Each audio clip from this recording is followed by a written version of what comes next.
শাপলা চত্বরের হত্যাকাণ্ডের বিচার ছাড়া বাংলাদেশ চলতে দেওয়া হবে না। 2024-এর কোটা সংস্কার আন্দোলনের 5 শতাধিক শহীদের হত্যাকাণ্ডের বিচার করতে হবে। 2021 সালের মোদি বিরোধী আন্দোলনের হত্যাকাণ্ডের বিচার করতে হবে।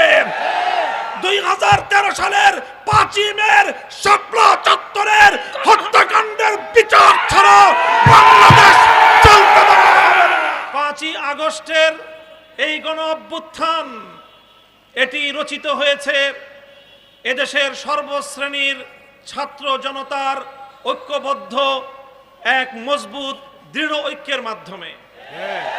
এই ঐক্যে যেভাবে আমার স্কুলের ছাত্রছাত্রীরা ছিল, এই ঐক্যে যেভাবে কলেজের ছাত্রছাত্রীরা ছিল, ইউনিভার্সিটির ছাত্রছাত্রীরা ছিল, একইভাবে টেকনাফ থেকে তেতুলিয়ায়, হাটহাজারী থেকে রহমানিয়ায় প্রতিটি স্তরে আমার মাদ্রাসার ছাত্ররাও হাতে হাত রেখে রাজপথে আন্দোলনের এক অটুট বন্ধন তৈরি করেছিল। আজ তাই পরাজিত শক্তি চায় আবার আমাদের মধ্যে বিভেদের দেয়াল তৈরি করতে। বিগত পতিত স্বৈরশাহী আওয়ামী সরকার তারা 16 বছরের চেষ্টার মধ্য দিয়ে চেয়েছিল জাতির মধ্যে বিভেদ তৈরি করতে। স্বাধীনতার 50 বছর পরে এসেও তারা রাজাকার নাম দিয়ে এদেশের ধর্মপ্রাণ জনগোষ্ঠীকে তারা দাবায় রাখবার ষড়যন্ত্র করেছিল। যখন গোটা দেশের সমস্ত মেধাবী ছাত্র জনতাকে গালি দিয়েছিল, তখনই আন্দোলন বারুদের মতো জ্বলে উঠেছে। বাংলাদেশে স্লোগান উঠেছিল, আমি কে তুমি কে। কে বলেছে আমি বলতে চাই, মনে রাখতে হবে এই ঐক্যই এই আন্দোলনের মজবুত ভিত।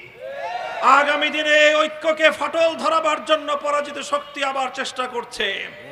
হে স্কুল কলেজ ভার্সিটির ছাত্ররা, তোমাদেরকে আমাদের মাদ্রাসার অঙ্গনে আমি স্বাগত জানাই।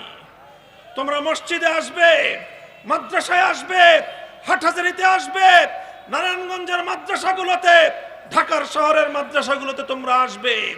আমার মাদ্রাসার সন্তানেরা টিএসসি চত্বরে যাবে, তোমরা শহীদ মিনারের সামনে গিয়ে ইসলামী ক্যালিগ্রাফি আঁকবে। বাংলাদেশের বাংলা ভাষার মর্যাদা রক্ষা করবার জন্য যেভাবে আন্তর্জাতিক মাতৃভাষা দিবস হিসেবে 21শে আগস্ট স্বীকৃত হয়েছে, সেই ভাষার মর্যাদা আমাদেরকেও রক্ষা করতে হবে। এমনি ভাবে যে কোনো মূল্যে ঐক্যকে অটুট এবং মজবুত রাখতে হবে। ইনশাআল্লাহ ছাত্র জনতার এই যে রাষ্ট্র সংস্কারের যে আন্দোলন, এই আন্দোলনে আমরা সর্বাত্মক সহযোগিতা করব। সকল আত্মত্যাগ, সকল শহীদের রক্তের সঙ্গে আমাদেরকে ইমানদারি রক্ষা করতে হবে, শহীদদের মর্যাদা রক্ষা করতে হবে, সকল হত্যাকাণ্ডের বিচার করতে হবে। 2024-এর কোটা সংস্কার আন্দোলনের 5 শতাধিক শহীদের হত্যাকাণ্ডের বিচার করতে হবে। 2021 সালের মোদি বিরোধী আন্দোলনের হত্যাকাণ্ডের বিচার করতে হবে। 2013 সালের 5ই মের শাপলা চত্বরের হত্যাকাণ্ডের বিচার ছাড়া বাংলাদেশ চলতে দেওয়া হবে না। ইনশাআল্লাহ এভাবেই বর্তমান এই অন্তর্বর্তীকালীন সরকারকে আমরা সাহায্য করব, সহযোগিতা করব। তারা আমাদের প্রাণের দাবিগুলো পূরণ করবেন, সেই প্রত্যাশা ব্যক্ত করছি।